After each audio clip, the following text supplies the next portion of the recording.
Hello, everyone. We're live on Sunday, June the 13th, 2021, from Toronto, Ontario. My name is Parsai. I'm a regulated Canadian immigration consultant. I have 10 years of experience as an immigration consultant. I teach immigration courses at Ashton College in Vancouver and also Global School of Corporate Excellence in Toronto and other places. I am the author of the bestseller book, 88 Tips on Immigration to Canada. You can purchase this book by visiting any Amazon website or visiting 88tips.ca. And on Sundays at 10 a.m. Toronto time, where I live and work, we always have live sessions. So what I do on these live sessions, I briefly review what's going on in the world of immigration and also answer your questions. And of course, maybe a few tips about immigration to Canada. So one thing that you need to know is that immigration to Canada, it was probably initially was supposed to be about human beings moving from one location to another location. And of course, Canada being a new place for many migrants, it absorbed so many immigrants in the beginning. Some of them, of course, they were British loyalists that they moved from the United States after the revolution in the United States to Canada. Many of them were French settlers from France and other locations. And some of them were immigrants from other parts of Europe and the world. And of course, Chinese people that they helped to build Canada from scratch. And then gradually, immigration to Canada became a very legal matter. And nowadays, if you want to immigrate to Canada, it is governed by Immigration and Refugee Protection Act. This act was passed in 2001. It's a continuation of the previous acts of immigration to Canada. But by presenting IRPA, or Immigration Refugee Protection Act, and its regulations called Immigration Refugee Protection Regulations, or IRPA, what happened is that we are facing a very legal environment in terms of immigration to Canada. In fact, there has been probably more than 70,000 court cases related to immigration to Canada. Of course, many of them are Refugee Protection Division hearings, but many other hearings at the federal court level, at the Federal Court of Appeal level, and even at the Supreme Court of Canada level that discuss immigration to Canada, the rights of immigrants, the expectations from the immigrants, the right of the department, and the expectations from the department. And that's why immigration to Canada has become a very complicated matter. It's full of legal terms, it's full of court decisions, etc., etc. Now, I understand the government tries to promote that you don't need to hire a professional to immigrate to Canada. And in fact, in many cases, if you don't hire a professional, everything will go right. And on the other hand, unfortunately, there are some people that they promote themselves as professionals, but they are not real professionals, and they screw up matters. Despite all of these complications, it is in your best interest that you consider the legal nature of immigration to Canada and be in touch with a professional to assist you with your immigration options. Okay, enough is enough about this. So the first thing first is, of course, express entry draw. So the government recently actually ran two draws. So one of them, which is the latest one, invited 6,000 people under the express entry system. For those of you who are not familiar with the express entry system, this system covers three major immigration options to Canada: federal skilled worker class, which focuses on people based on their age, their language skills, based on their education, work experience, availability of jobs to them in Canada, etc. Most of people who apply under federal skilled worker class, they reside outside Canada and they want to relocate to Canada. The second group is Canadian experience class. These are people who have worked in Canada, of course, not any kind of work, the eligible work, in the past 3 years, and they have accumulated at least 1 year of work experience in Canada, and they want to immigrate to Canada. Majority of people who apply under the Canadian experience class, they live inside Canada. About probably 90% of them live inside Canada. And the third group is federal skilled trades class, which focuses on skilled trades such as welders, plumbers, mechanics, those kinds of jobs. And these people, they need to show at least 2 years of work experience in their trade in the past 5 years. And of course, there are some also focuses on things such as employability in Canada, having a job offer or having a certificate from a province that says they can practice in their province, etc. There are a mix between some of these people, they live inside Canada, some of them live outside Canada. Since coronavirus, because the government realized that they cannot process applications outside Canada. Many of the visa posts outside Canada, they are currently either closed or almost closed, and they do not process applications. And that's why the government decided to focus on inside Canada cases. That's why starting from March or April 2020, the government stopped inviting federal skilled worker and federal skilled trades applicants under the express entry system. And they only invited Canadian experience class. And that was really helpful initially for Canadian experience class, but unfortunately created a backlog for federal skilled worker and federal skilled trades class. That's why roughly around August 2020 to December 2020, they invited some people from those two groups as well. Unfortunately, they face the problem of not being able to process applications quickly. And as you know, they try to promote that express entry applications will be processed under 6 months, which is not quite true. But anyways, they try to basically stop accepting federal skilled worker again and federal skilled trades and just focus on Canadian experience class. So from January 2021 until now, they are only inviting Canadian experience class applicants.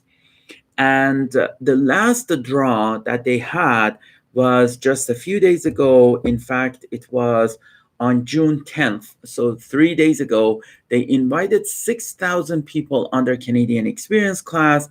And those people, they were invited to apply. As I mentioned, 90% of them live inside Canada. The lowest CRS score was 368, which is amazing because when they were inviting everybody, the lowest CRS score was 468, so 67, about 99 points above what you see right now.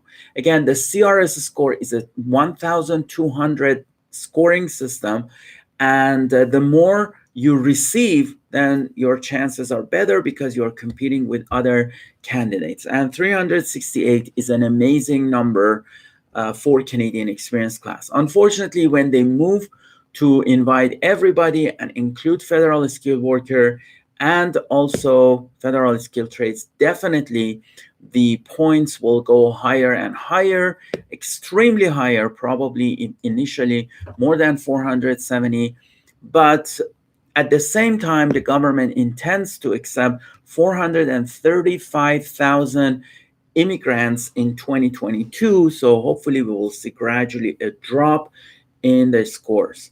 You also need to know that under the express entry system, when you enter the pool of express entry, if you grab the attention of a province, either you will go to the province and tell them, hey, I'm here, or they just browse the existing pool and pick some people. So if you grab the attention of a province, you could receive up to 600 points on their CRS system, and that kind of guarantees your selection.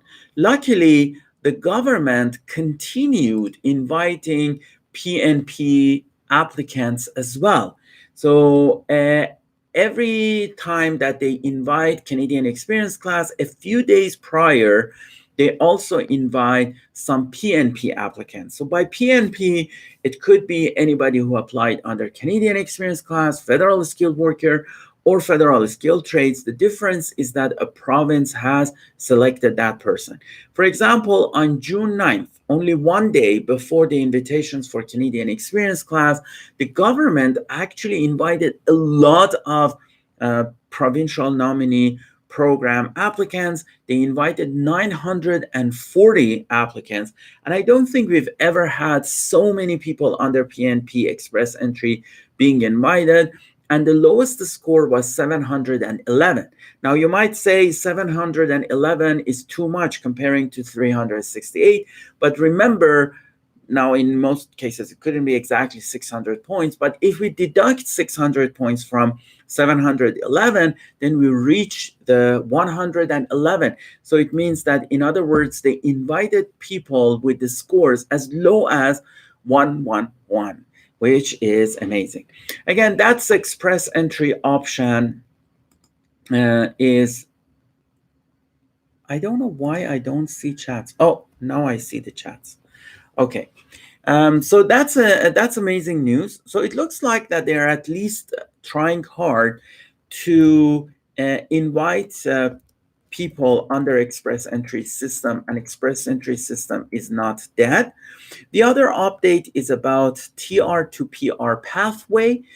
If you recall, if somebody is inside Canada and they meet the necessary requirements under existing 3 streams times 2, so we could say 6 streams, then they will be invited to apply to immigrate to Canada. Those 3 streams include healthcare workers, essential workers, and also international students. But you must reside in Canada, you must work inside Canada at the time of application. The government decided, starting from May 6th, in 2021, to invite 20,000 healthcare workers to apply for immigration, 30,000 essential workers, and they have a specific job list to apply, and 40,000 international students.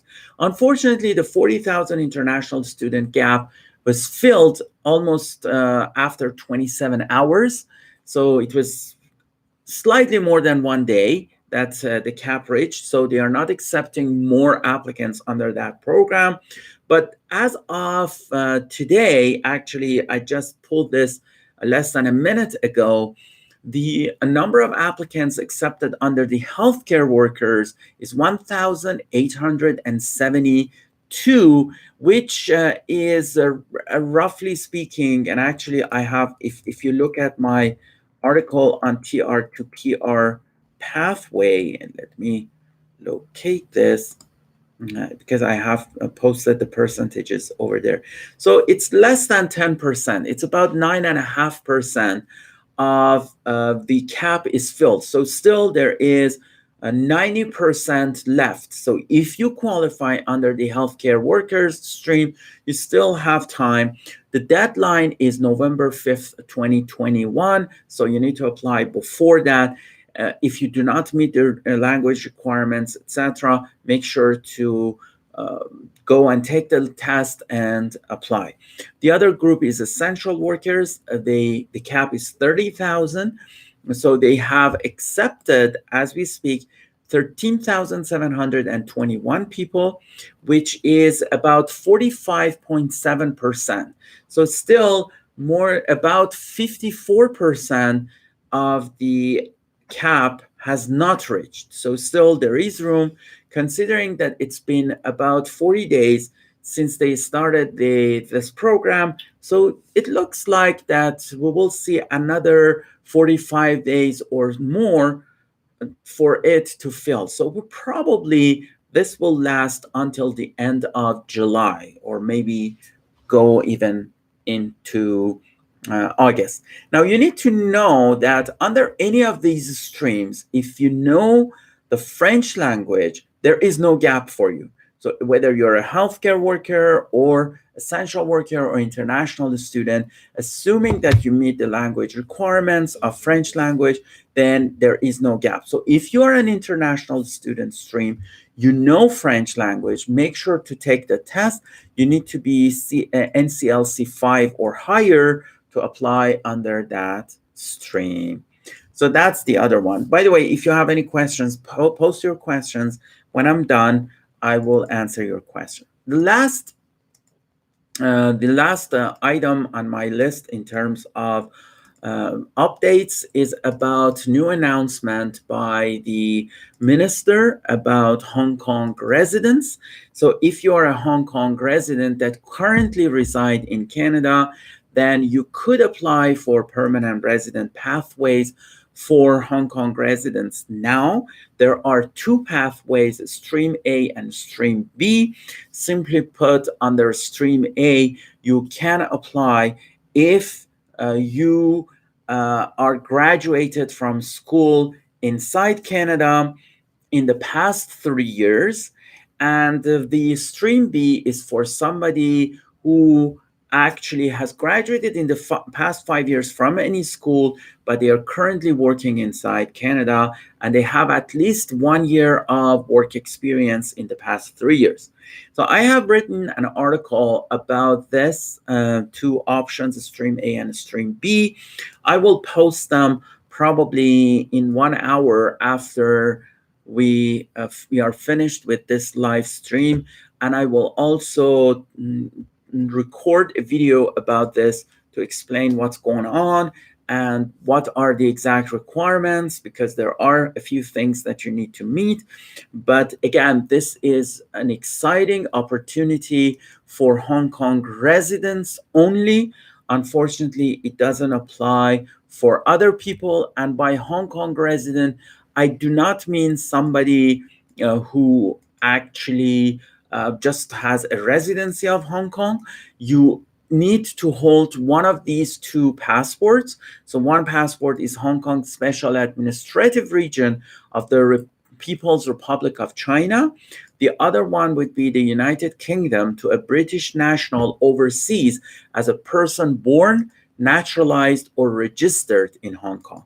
So if you do not hold a valid, remember, a valid passport that either is the first one that I told you or the second one, unfortunately, you cannot apply. But if you meet those, get in touch with us and we'll be more than happy to assist you with your immigration to Canada under these two pathways.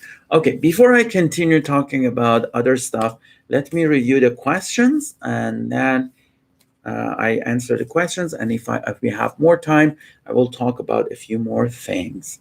So good morning, Sarah. Good morning. The next one is from Sam J. Good morning. What's the processing time spouse's work permit inside Canada these days? So the simple answer is that nobody knows the answer to this question. I wish I could tell you. In the past, it was very choppy. We had applicants that they were processed in a couple of months. We had applicants that it took them 5 months or even more to process the application, which kind of was useless because by the time they issued the work permit, my client became a permanent resident in a matter of weeks. But nowadays, it's even more blurry because we don't know when they will issue you a work permit. And also the other problem is that when we submit the application inside Canada right now, they only issue a temporary file number. This is not a finalized file number. So this means that your application for work permit in Canada will not be processed until they issue an actual file number for your permanent residence. So if you have temporary status in Canada, you must extend your status in Canada. Do not trust the in Canada work permit application that you submitted alongside with your immigration application. In the past, we could do that, but nowadays we can't.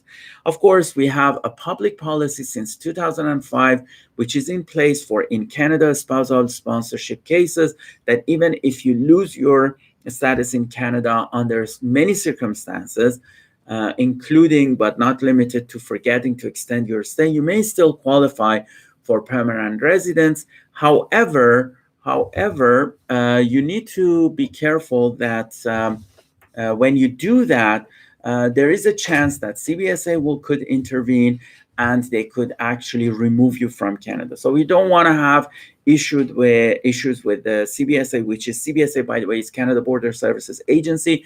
They are the enforcement wing of immigration to Canada. It's very unlikely they try to remove an in Canada class spousal applicant from Canada, but to avoid those complications, it is in your best interest that either you extend your stay in Canada, or if you qualify for restoration of status, restore your status in Canada. Okay, so that's the answer to this question. So the simple answer is, unfortunately, nobody knows. Let me see if I can have a little bit of light. I forgot to, I thought that my natural light is good enough. I didn't create any kind of lights. Okay, so the next question, how much time it takes to get the PR confirmation after getting portal email from Ircc? I don't know which option you're talking about. All different immigration options, the processing time is completely different. For example, the presumed express entry processing is about 6 months or less. In reality, the applicants most of the applicants, probably I shouldn't say most, but many of the applicants that are processed under express entry, their application will be processed in 12 months to 18 months, especially nowadays after coronavirus. But there are some, I've had some applicants that they were processed in less than 6 months. And they got their approval. With other applications, the processing time could be different. So it's very difficult to predict. Even before COVID-19, it was very difficult to predict.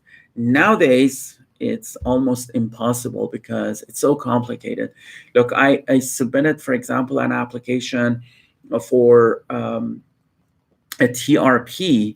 I think it was last August that I submitted that, and I received the file number only less than a month ago. And after several times of following up with the immigration authorities, I have an ARC application for one of my clients that he received an exclusion order on June 25th last year. We submitted an application for cancellation of that exclusion order, and the exclusion order was valid for only 1 year. And guess what? It's June 13th, 2021, and they have not even processed the application. And this basically means in 12 days, my client won't be inadmissible to Canada, and he can travel back to Canada. So it was basically useless to do that. So unfortunately, nobody can come up with exact processing times for you. There is a link on IRCC website that predicts the processing times. You can refer to that to have a basic idea. However, keep that in mind that first of all, those processing times are based on 80% of the applications that they were processed in the past. So it's not based on all the applications. So they exclude exceptional situations, those cases that they were processed way more than the normal processing time. It's also based on what happened in the past, not what could happen in the future. So even before COVID-19, those numbers were not that reliable, but they just gave you an idea. After COVID-19, those numbers, to me, they are even useless. And this happens many times. I mean, for example, the New Delhi office for work permit applications, they posted that the processing time is only, I don't remember how was, I think it was like 4 weeks or so. And I had clients from New Delhi that they were waiting for like 5 months to be processed. So don't count on processing times, unfortunately. So, Verinder, hi sir, how are you, sir? My question is, I have applied for home child care provider program at 2020 from outside of Canada. After that, I have received temporary file number and UCI number in March 2021. What's the next process by Ircc? So, of course, I cannot comment on the specifics of your case, but generally speaking, the government made an announcement that they will process all these applications by the end of this year. So, hopefully, you should be able to hear something from them in the near future, and hopefully you receive your work permit soon. So I actually, they said, for if you have not received your work permit, they said that they will process the work permits by the end of June. So let's say in 2 weeks from now. Whether that will really happen or not, I don't know. That was an announcement by the minister, but whether this will happen or not, we have to wait and see. But the next step for them, so when you submit the application, is that they usually get in touch with the employer to make sure that the employer meet the requirements of employment, because at the time that you submit the application, the employer only fills a simple form. They do not disclose their financial information, partly because everything is being shared by you. So it's usually the Ircc will get in touch with the employer to make sure the employer meets the requirements of the employment. And if they are happy with the application overall, they will issue the work permit, and the person comes to Canada, they start working, and then after 2 years of working, they are qualified to become permanent residents. So that's the simple answer to your question. So the next question is from Armando. Hi, sir. Good morning. Question. I applied for spousal sponsorship in July, and I got my Aipp and SA in the sponsorship side, but I'm still waiting for PA side to DM. Oh my God, you use so many acronyms. Okay. Do you know how long could to show DM? I'm guessing they are checking the background. Is it depends if you're from? I'm Ecuadorian. Yes, it. So again, I cannot comment on your specific case, but generally speaking, the second tier of processing is being done by the local visa office. And it depends on the situation of the local visa office in terms of whether they are working or not. So we have, unfortunately, many, I personally have many spousal sponsorship applications that they have passed the first stage. My client has done their medical exam, but the application is now being stuck in the visa office. And I have applications in many visa offices, actually, in Bogota, in New Delhi, in Ankara. These are the 3 that I remember right now that I have applications waiting for the processing, and none of those applications are currently being processed by the visa office. So we have to wait and keep our fingers crossed that they will start working again. Now, outside Canada, I don't know what's going on. Different countries, they have different approaches and different situations. But inside Canada, we are improving significantly. Actually, more than 70% of adults inside Canada, they have received their first dose of vaccine. And probably by the end of August, 70%, more than 70% of adults will receive both vaccines. And this means that in September, we should see some signs of normalcy, and hopefully in October, everything will go back to normal in Canada. Having said that, the situation in other countries different. So that's why the government will consider how to operate their offices outside Canada based on the local situation. So it doesn't matter how good the situation is in Canada. If India continues to be in a bad situation, or we have the same problem with Brazil, then unfortunately, or with Turkey, unfortunately, the visa offices remain half closed or completely closed. So we have to wait and see. Again, unfortunately, Armando, nobody can give you a definite answer considering the current situation of local visa offices. But it definitely depends on the local office for sure. Thank you so much. Time it takes to get the PR card after getting the confirmation. So the PR card processing is relatively quick. So when somebody receives a confirmation of permanent residence, if they are already inside Canada, they will receive an email nowadays. The email says that this email is in lieu of confirmation of permanent residence. So they don't send people a traditional COPR or that landing paper. They just send them an email and they say, starting from such and such date, you are a permanent resident of Canada.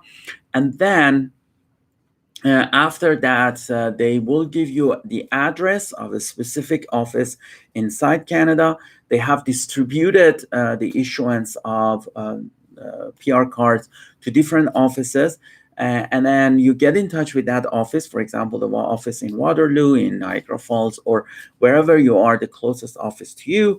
And you will send it directly to that office, your photos and a copy of this COPR email, and then they will issue the PR card usually in 2 weeks, and you will receive it in 2 weeks. So it's relatively quick.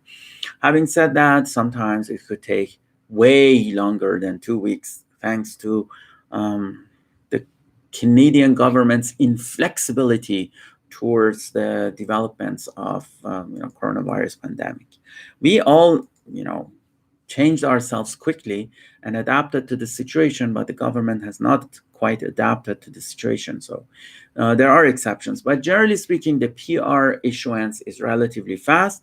For those people who they are outside Canada, when they receive their COPR or confirmation of permanent residence, at this moment, they may not travel to Canada. So unfortunately, the borders are closed to people who receive COPR outside Canada. The exception is for sponsorship applications. So if somebody has been sponsored by their children or by their spouse or common law partner or conjugal partner to Canada or parents, then that person, when they receive their COPR, they may travel to Canada, and at the port of entry, a CBSA officer will validate their COPR. They become a permanent resident upon entry, and then after entry, they usually receive their PR card again in 2 weeks or so. Again, remember, because of coronavirus, this 2-week thing may not happen, but for many people happens. Unfortunately, for other people, as I mentioned, right now, because of travel restrictions, they may not travel to Canada to validate their COPR, and they have to stay outside Canada. Okay, so that's the quick answer to your question. Suresh says, good morning. Good morning, Suresh. The next one, Roger here. If Impc C11 program, what's the possible time to apply for PR? So Impc C11 is basically one of many Impc programs. For those of you who are not familiar with Impc stands for International Mobility Program. It refers to exemption codes to LMIA. When you want to work in Canada, almost every worker, with some exceptions under Section 186 of the regulations, they need to receive a work permit to work in Canada. So if you need to work in Canada, the first step before applying for work permit is to receive a letter from the ESDC or labor officials of Canada to say that hiring you in Canada has no negative impact on the labor market in Canada.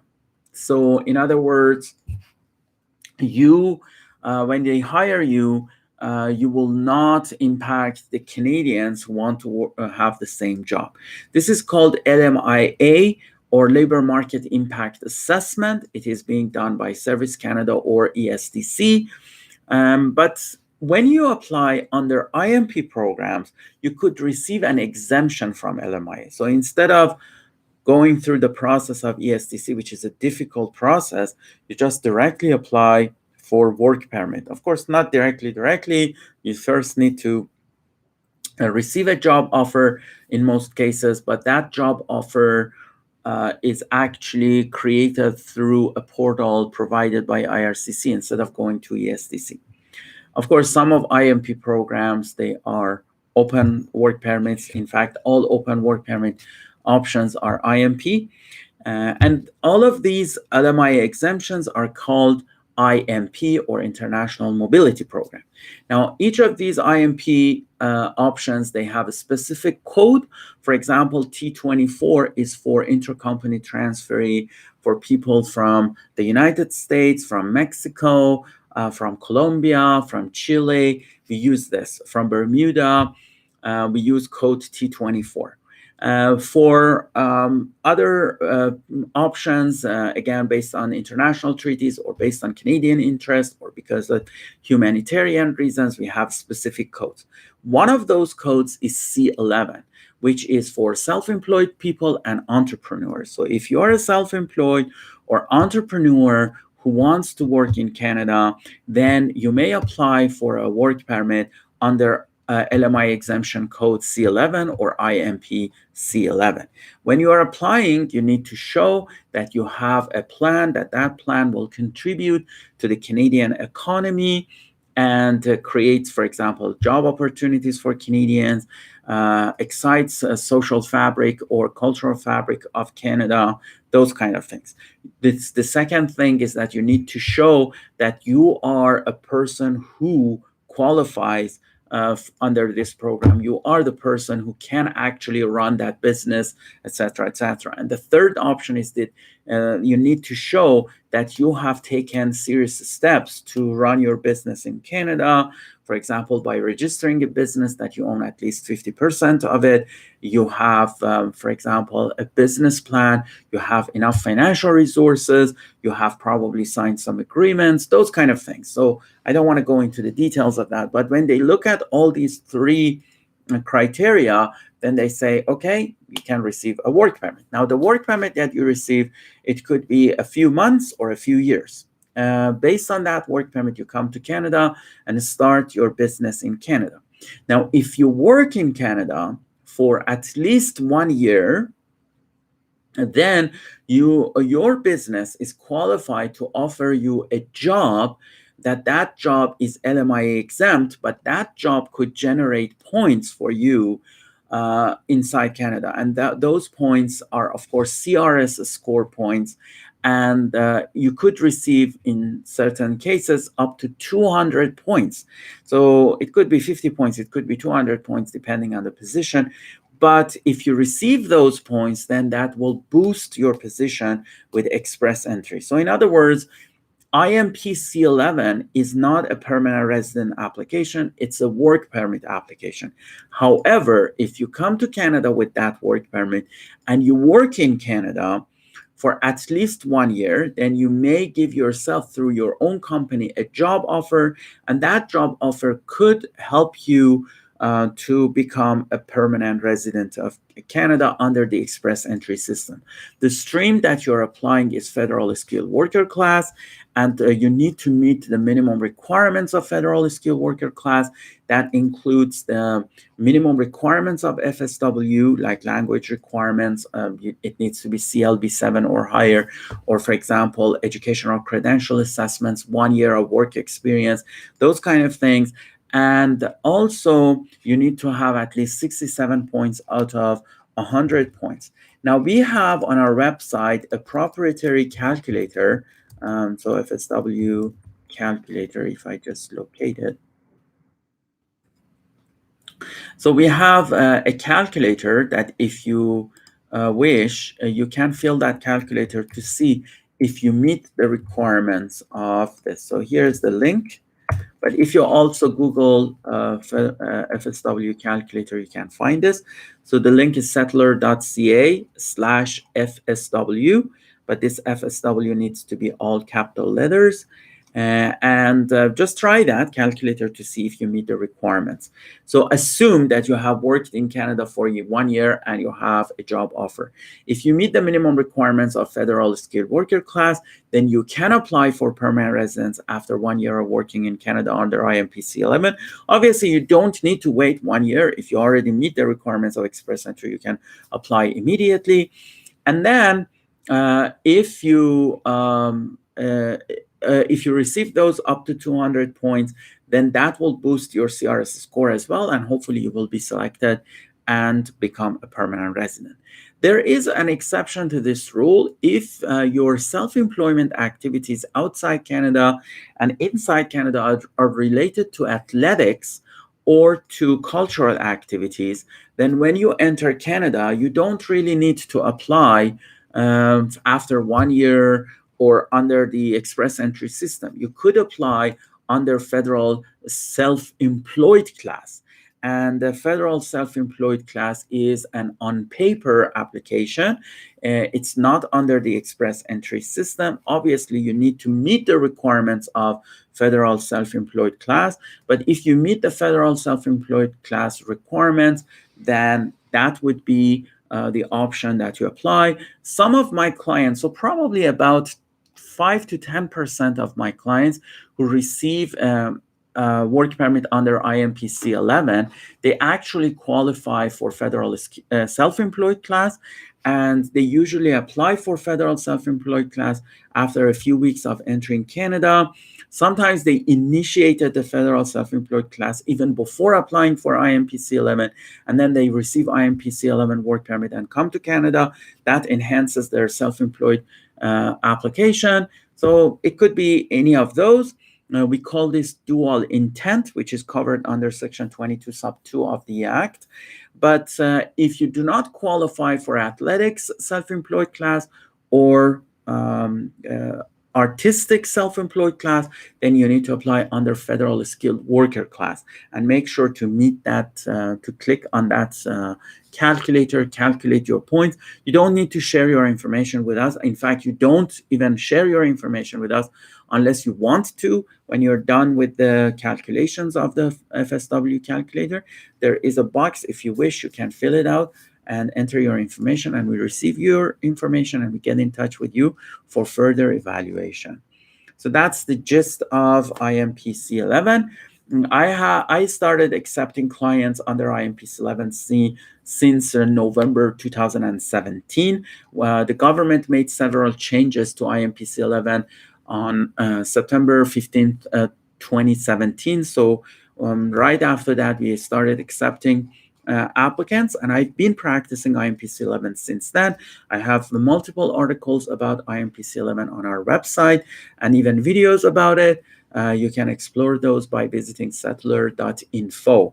So settler.info will take you to the list of our articles, and you can see if this is the right option for you.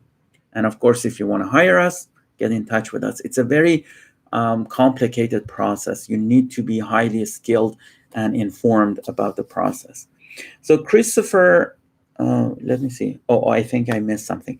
Martel, hi, good morning. How long will it take to get PR approval after AIPP, after getting AOR? Thanks. So if you are talking about you received your certificate of nomination from Alberta, and now you are applying for, AIPP. So this is Atlantic Pilot Program. Sorry, I thought it's AINP.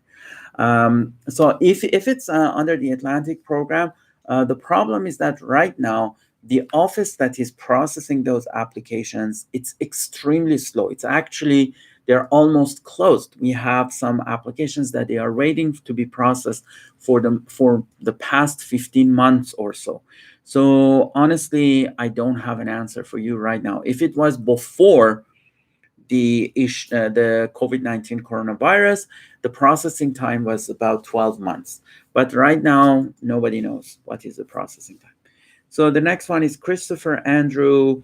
Hello, good morning, sir. How can someone get humanitarian visa from Uganda to Canada? So the simple answer is it's almost impossible. So we don't have a specific thing called humanitarian visa.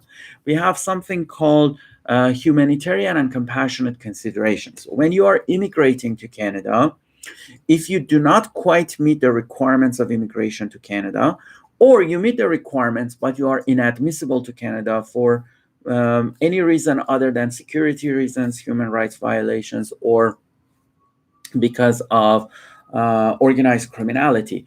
If your inadmissibility doesn't fall under those, then you could request the minister to consider your case despite inadmissibility to Canada or not meeting the requirements. Now, the issue is tricky because if you're already inside Canada and filed for permanent residence under HNC or humanitarian compassionate considerations, the minister must consider those HNC requests. It doesn't mean that they will approve it, but they must consider it. When you are applying from outside Canada, the minister may consider it. So in other words, the immigration officer may completely ignore your request for humanitarian for immigration to Canada. And this only applies for immigration to Canada, not visas to Canada. So if you want to apply for a visa to Canada using humanitarian reasons, they do not necessarily help. Now, I shouldn't say they do not help at all, because there are exceptional situations. For example, for somebody who needs to go through medical treatment in Canada and they are presumed inadmissible to Canada, then we could apply for a TRP for them under humanitarian and compassionate reasons. But generally speaking, for outside Canada, applying for a visa under humanitarian reasons is almost impossible and very tricky.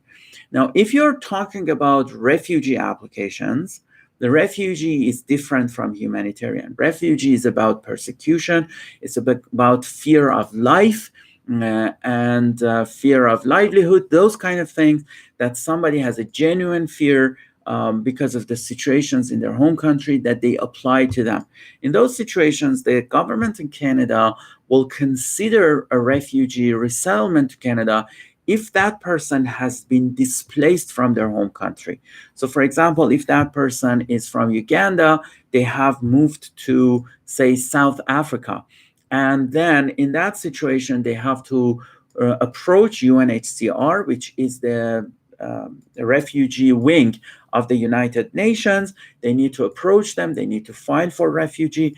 The UNHCR officers will review the application. If they are satisfied that this person meets the refugee requirements or convention refugee requirements, then they put them on a list for countries that they accept refugees to accept refugees.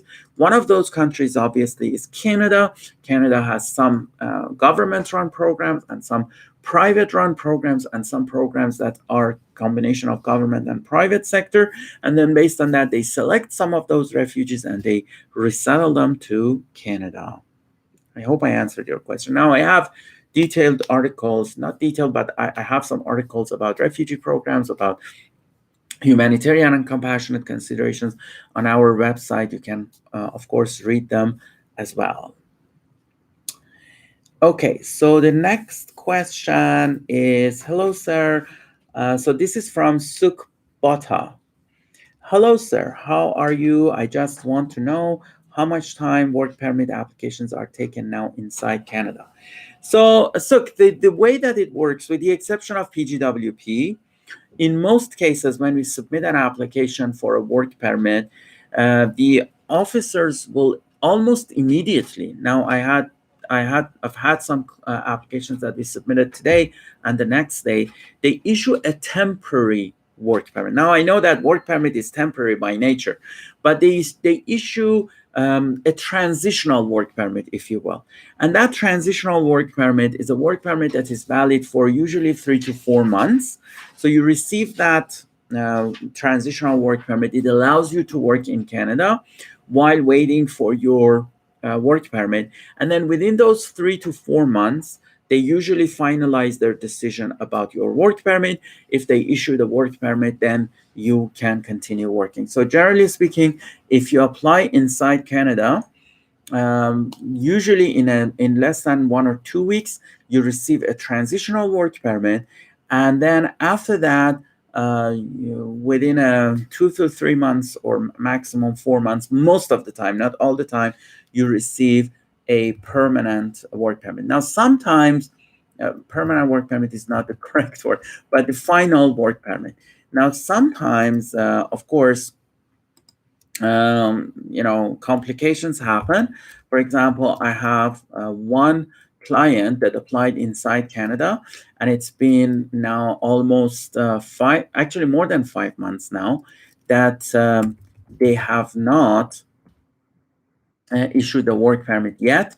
But that specific client is most likely their application is stuck because of background check. So sometimes the background issues prevent a person from receiving their work permit immediately or in a timely fashion. But I would say probably for 80% to 90% of applicants who are inside Canada, if they have submitted a complete package, they receive a transitional work permit in about 1 to 2 weeks, or sometimes even in less than 2 days. And then after that, within 3 to 4 months, they will receive their work permit, assuming that they meet all the requirements. Obviously, there's always the chance of being refused. So RST says, sir, I want to open one good corner in shopping mall. Can I apply for that, as my wife is inside since 2019 on visitor record? Kindly confirm us.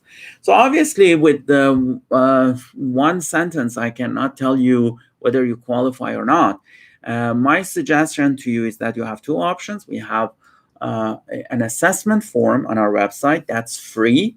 You can fill out that assessment form. You provide us with more information about your intention I assume that you want a work permit based on opening a business in a shopping mall in Canada.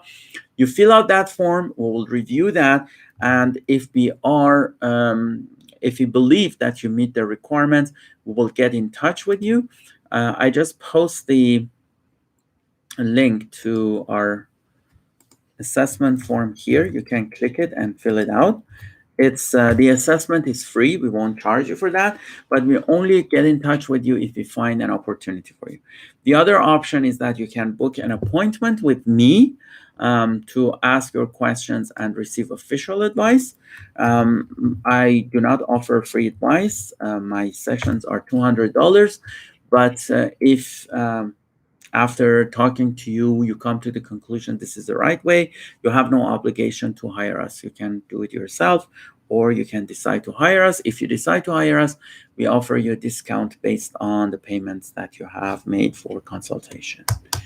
Okay, so Suresh says, what is the typical time it takes to get work permit application approval under Impc 11? So unfortunately, again, as I mentioned, after coronavirus, there is no way I can give you a timeline, Suresh. In the past, before COVID-19, the processing time for most of, I could say pretty much for all of my clients, was anywhere between 4 days to 2 months. I had probably 1 or 2 cases that it took the officers to process the application for more than 2 months. But almost all my applications, regardless of which visa office they were processed in less than 2 months. I shouldn't say all visa offices, because Abu Dhabi was different. It took them some time to process the applications, but outside Abu Dhabi, from New Delhi, from any offices in India, offices in other places like in Ankara, the processing time was less than 2 months. For almost all my clients, I've had cases that they actually process the application in 4 or 5 days. For those clients of mine that they applied at the port of entry, obviously they immediately received their work permit. After coronavirus, the situation is different. The government issued some guidelines that these applications need to be processed in 2 weeks. But despite that, I mentioned that on my cover letter and everything, 2-week processing time is a dream right now. It's not going to happen. So we don't know. I could submit an application and the processing takes 1 year.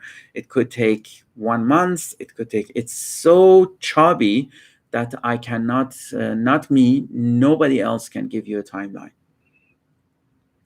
Another related question, upon approval of work permit under C11, what is the maximum time one can delay to actually move to Canada without risking the approval? So basically the way it works is that, and this is not just for C11, it could be for any work permit. So let's say you're outside Canada and you apply for a work permit. If the officer is happy and you, assuming you are from a country that needs visas to come to Canada.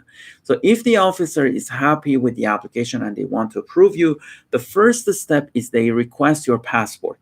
So you submit your passport to a visa application center. The visa application center, with the help of the visa office, they attach the counterfoil, and then you receive the counterfoil in your passport, which is basically a visa to come to Canada. At the same time that Ircc is attaching the counterfoil visa in your passport, they also issue a letter, and that letter is the approval of the work permit. On that letter, they specifically say for how long your application is, your work permit is valid, and when is the last time you can enter Canada. So in other words, for example, if they issue you a 2-year work permit, they say that this work permit is valid until June 13th, 2023.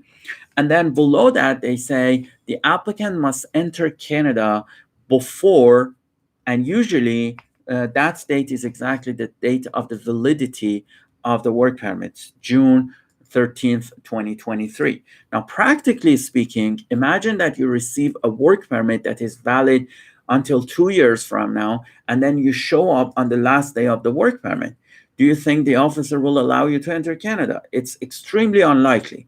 So my point of advice for most of my clients, of course, again, it depends on the validity of the work permit. But if we are talking about a 2-year work permit, for example, my advice for my clients is that try to enter Canada within the first 6 months of issuance of the work permit. Now, if the validity of the work permit is less than 2 years, I try to contract that 6 months. If the validity is more than 2 years, so it's 3 years, for example, and if it's even after 6 months, that should be okay. But whenever you enter Canada the first time, you should have some cushion between your entrance to Canada and the time that your work permit expires, so the officer knows that you are serious about starting this work. You are not just here because you want to enter Canada. Let's put it that way. But in theory, the last day of entry to Canada is the last day of your work, or the first day of entry to Canada could be the last day of your work permit. And by the way, when you enter Canada, you present that paper to a border services officer. There's a barcode on that paper. They scan it, and they will issue your actual work permit. And then you receive that actual work permit, enter Canada, and start working. So can I apply for visit visa for Canada now? I'm in Nigeria. So this question is from Godwin Obasi. So the answer is, in theory, yes. They have not stopped people from applying for a temporary resident visa. The issue is that they do not process those visas.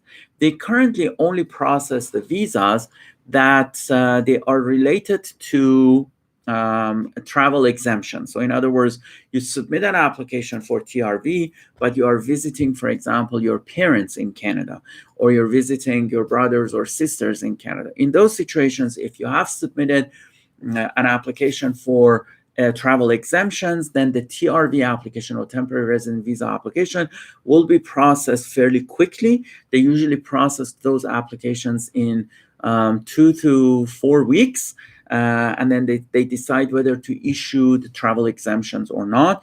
I have some cases that we submitted TRV applications a long time ago. We submitted even travel exemptions requests long time ago, but they still have not processed them. But most of the applications for travel exemptions, they will be processed in less than a month. But if you do not qualify for travel exemptions, then unfortunately, if you submit the application for TRV, it is unlikely they process your application. They might. I've seen some cases that they actually very quickly they process the application, but in most cases they unfortunately do not process TRV applications. Even if they do, and you receive your temporary resident visa right now, because of travel restrictions, you cannot travel to Canada. This is a link to an article about immediate or extended family members that can travel to Canada. You can also visit this and read the information there.